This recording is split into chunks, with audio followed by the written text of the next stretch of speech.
పాకిస్తాన్ కేంద్రంగా పనిచేసే జైషే మహమ్మద్ ఉగ్రవాద సంస్థ తన కార్యకలాపాలను విస్తరించేందుకు సరికొత్త ప్రమాదకరమైన కుట్రకు తెరలేపింది. ఇప్పటివరకు యువకులనే లక్ష్యంగా చేసుకున్న ఈ సంస్థ తాజాగా విద్యావంతులైన ముస్లిం మహిళలను కూడా ఉగ్రవాదం వైపు ఆకర్షించేందుకు యత్నిస్తోంది.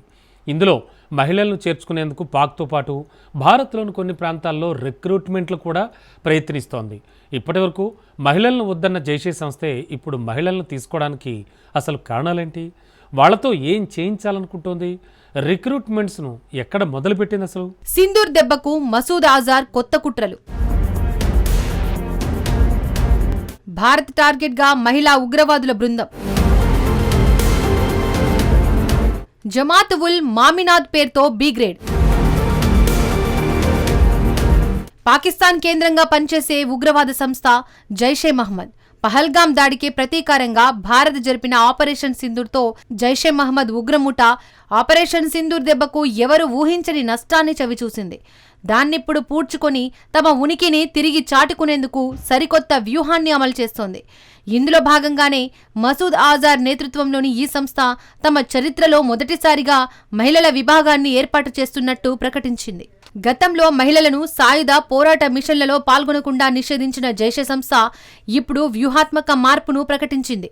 జమాత్ ఉల్ మామినాద్ పేరుతో ఈ స్పెషల్ బి గ్రేడ్ జైషే ఏర్పాట్లు చేసినట్టు తెలుస్తోంది. ఇందుకోసం ఇప్పటికే బహవల్పూర్లోని జైషే కేంద్రంలో నియామకాలు ప్రారంభించినట్టు తెలుస్తోంది. ఆపరేషన్ సింధూర్ సమయంలో భారత బలగాలు పాకిస్తాన్లోని దక్షిణ పంజాబ్ ప్రావిన్స్లో సుమారు 100 కిలోమీటర్ల లోపల ఉన్న జైషే ప్రధాన కార్యాలయాన్ని లక్ష్యంగా చేసుకుని దాడి చేసింది. ఈ దాడిలో జైషే తీవ్రంగా నష్టపోయింది. ఈ క్రమంలోనే మళ్లీ తమ ఉనికిని చాటుకోవడానికి జైషే మహిళా బి గ్రేడ్ను ప్రారంభించబోతోంది. అయితే ఈ మహిళా విభాగానికి ఐక్యరాజ్య సమితి ప్రకటించిన అంతర్జాతీయ ఉగ్రవాది మసూద్ అజార్ సోదరి సాదియా అజార్ నాయకత్వం వహించనున్నారు. ఆపరేషన్ సింధూర్ సమయంలో భారత బలగాలు మార్కాజ్ సుబానల్లా వద్ద జైషే ప్రధాన కార్యాలయాన్ని లక్ష్యంగా చేసుకుని చేసిన దాడిలో మరణించిన యూసఫ్ అజారే భార్యే ఈ సాదియా అజార్. ఈ ఉగ్రవాద సంస్థ తమ కమాండర్ల భార్యలను, అలాగే బహవల్పూర్, కరాచీ, ముజఫరాబాద్, కోట్లీ, హరిపూర్, మాన్సెహ్రాలోని తమ కేంద్రాలలో చదువుకుంటున్న ఆర్థికంగా బలహీనమైన మహిళలను తమ విభాగంలోకి చేర్చుకోవడం ప్రారంభించింది. సాధారణంగా జైషే మహమ్మద్, లష్కరే తోయిబా వంటి సంస్థలు మహిళలను పోరాట కార్యకలాపాలకు దూరంగా ఉంచేవి.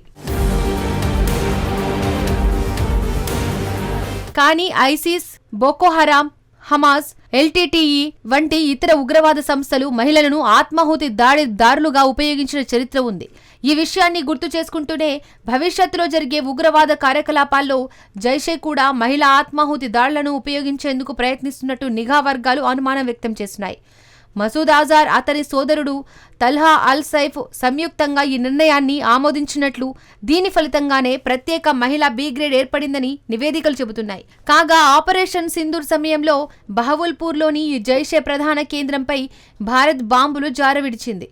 ఈ దాడుల్లో జైషే కేంద్రం దారుణంగా ధ్వంసమవడమే కాక మసూద్ అజార్ కుటుంబానికి చెందిన 10 మంది మృతి చెందారు. ఈ విషయాన్ని ఇటీవల జైషే కమాండర్ కూడా ధృవీకరించారు. మృతుల్లో మసూద్ బావా, సాదియా భర్త యూసఫ్ అజార్ కూడా ఉన్నాడు. सब कुछ कुर्बान करने के बाद 7 मई को बहावलपुर के अंदर मौलाना मसूद अजहर की फैमिली के लोग, बहनें और बेटे और बच्चे रेजा हो गए. ఇక ఈ జమాత్ ఉల్ మోమినాత్ విభాగాన్ని జమ్మూ కాశ్మీర్, ఉత్తరప్రదేశ్, దక్షిణ భారతదేశంలోని కొన్ని ప్రాంతాలలో ఆన్లైన్ నెట్వర్క్ల ద్వారా విస్తరించాలని జైషే లక్ష్యంగా పెట్టుకున్నట్లు తెలుస్తోంది. ఈ మహిళా బి గ్రేడ్లో జైషే కమాండర్ల భార్యలను సభ్యులుగా తీసుకుంటున్నట్లు సమాచారం. వీరితో పాటు బహవల్పూర్, కరాచీ, ముజఫర్బాద్, కోట్లీ, హరిపూర్ వంటి ప్రాంతాల్లో ఆర్థికంగా బలహీన వర్గాలకు చెందిన మహిళలను నియమించుకోనున్నట్లు తెలుస్తోంది. వివిధ సోషల్ మీడియా ప్లాట్ఫారంలు, వాట్సాప్ గ్రూపుల ద్వారా వీరి కార్యకలాపాలు విస్తరించే అవకాశం ఉందని తెలుస్తోంది. అయితే ఈ బి గ్రేడ్ ఇస్లామిక్ సంస్కరణలు అన్న పేరుతో ఈ బృందం మతపరమైన భాషలోనే తన నెట్వర్క్ను పెంచుకుంటోంది. అంతేకాకుండా మక్కా, మదీనా చిత్రాలు, ఖురాన్ శ్లోకాలతో ఓ సర్క్యులర్ జారీ చేసింది. నైతికత, భక్తి, ముస్లిం వాదం వంటి వాటితో వీటిని రూపొందించారు. ఇది విద్యావంతులైన ముస్లిం మహిళలను ఆకర్షించడానికే రూపొందించారని భారత ఇంటెలిజెన్స్ తన నివేదికలో తెలిపింది.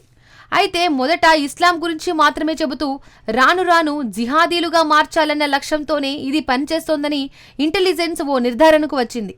అయితే మహిళా విభాగమైన జమాత్ అల్ ముమినాత్ ఇప్పటికే మహిళలను రిక్రూటర్లుగా, మెసేజ్ కొరియర్లుగా నిధుల సేకరణలో రిక్రూట్ చేసుకుంది. ఇక పురుషులను లాజిస్టికల్ మద్దతు కోసం ఉపయోగించుకుంటుంది. ఇదంతా కూడా ఇస్లామిక్ ఉగ్రవాద సంస్థ జైషే మహమ్మద్ ప్రణాళికలో భాగంగానే జరుగుతోంది. ఈ మహిళా విభాగం పాకిస్తాన్లోని పంజాబ్ ప్రావిన్స్, కాశ్మీర్ అంతటా సోషల్ మీడియా ద్వారా చేరువ అవుతోందని, అలాగే మదర్సాలపై ఎక్కువ దృష్టి పెట్టినట్టు తెలుస్తోంది. ఇక కొన్ని కరపత్రాలు కూడా కనిపిస్తున్నాయి. అందులో అలాంటి ఒక కరపత్రం 13వ రబీవుల్ తాని గురించి ప్రస్తావిస్తోంది. ఇది హవాలా లేదా విరాళం ఆధారిత నిధుల విధానాలతో ఉందని కూడా ఇంటెలిజెన్స్ గుర్తించింది. ఇప్పటికే ఐసిస్, బోకో హరాం, హమాజ్ వంటి ఉగ్రముఠాలు మహిళలను నియమించుకొని వారిని ఆత్మాహుతి దాడులకు ఉపయోగించుకుంటున్న ఘటనలు ఉన్నాయి.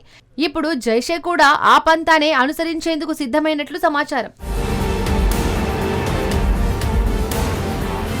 కాగా మౌలానా మసూద్ అజార్ కరుడుగట్టిన ఉగ్రవాద సంస్థ జైషే మహమ్మద్ స్థాపించింది ఇతడే. భారత్ మాత్రమే కాకుండా ఐక్యరాజ్య సమితి భద్రతా మండలి కూడా అంతర్జాతీయ ఉగ్రవాదిగా గుర్తించిన వ్యక్తి. 56 ఏళ్ల వయసు ఉన్న మసూద్ అజార్ పాకిస్తాన్ గడ్డపై ఆశ్రయం పొందుతూ భారత్లో లెక్కలేనన్ని ఉగ్రదాడులకు పథకం రచించాడు. అంతేకాకుండా భారత్లో గతంలో జరిగిన చాలా ఉగ్రదాడుల్లో భాగమై ఉన్నాడు. అయితే గతంలో భారత ఏజెన్సీల అదుపులో ఉన్న మసూద్ అజార్ను విడిపించేందుకు అతడి మద్దతుదారులు ఏకంగా భారత విమానాన్నే హైజాక్ చేయడం అప్పట్లో పెను సంచలనం రేపింది. దీంతో మసూద్ అజార్ను వదిలిపెట్టడంతో అతడు భారత్పై అనేక ఉగ్రదాడులకు ఉసిగొల్పాడు. తాజాగా పాకిస్తాన్లోని ఉగ్రమూకల స్థావరాలే లక్ష్యంగా ఆపరేషన్ సింధూర్ పేరుతో భారత్ జరిపిన దాడుల్లో మసూద్ అజార్కు చెందిన 10 మంది కుటుంబ సభ్యులు హతమయ్యారు. అందులో అజార్ పెద్ద సోదరి, ఆమె భర్త, ఒక మేనల్లుడు, అతని భార్య, ఒక మేనకోడలు సహా వారి కుటుంబానికి చెందిన మరో 5గురు పిల్లలు మరణించినట్లు మసూద్ అజార్ సన్నిహిత వర్గాలు ఒక ప్రకటన విడుదల చేశాయి. 56 ఏళ్ల మసూద్ అజార్ పాకిస్తాన్ కేంద్రంగా కార్యకలాపాలు సాగించే జైషే మహమ్మద్ ఉగ్రవాద సంస్థకు వ్యవస్థాపకుడు. 2016లో పఠాన్ కోట్ వైమానిక స్థావరంపై దాడి, 2019 పుల్వామా ఉగ్రదాడి సహా భారత్లో అనేక ఉగ్రదాడులకు ఈ జైషే మహమ్మద్ ఉగ్ర సంస్థ పాల్పడింది. 2001లో పార్లమెంటుపై దాడి, 2008 ముంబై దాడుల్లో కూడా మసూద్ అజార్ ప్రమేయం ఉంది. ఇక 2016లో ఆఫ్ఘనిస్తాన్లోని మజార్-ఏ షరీఫ్లోని భారత కాన్సులేట్పై జరిగిన దాడికి మసూద్ అజార్ మాస్టర్ మైండ్ గా వ్యవహరించాడు. ఇక మసూద్ అజార్ను ఐక్యరాజ్య సమితి భద్రతా మండలి కూడా అంతర్జాతీయ ఉగ్రవాదిగా ప్రకటించింది. ఈ most wanted terrorist Maulana Masood Azhar ఒకప్పుడు భారత ఏజెన్సీల అదుపులోనే ఉండేవాడు. అయితే ఎయిర్ ఇండియాకు చెందిన IC-814 విమానాన్ని మసూద్ అజార్ సన్నిహితులు హైజాక్ చేసి విడిపించుకున్నారు. 1999 డిసెంబర్లో నేపాల్లోని కాఠ్మండు నుండి ఢిల్లీకి బయలుదేరిన విమానాన్ని 5గురు ఉగ్రవాదులు హైజాక్ చేసి అమృత్సర్, లాహోర్, దుబాయ్ మీదుగా ఆఫ్ఘనిస్తాన్లోని కాందహార్కు తరలించారు.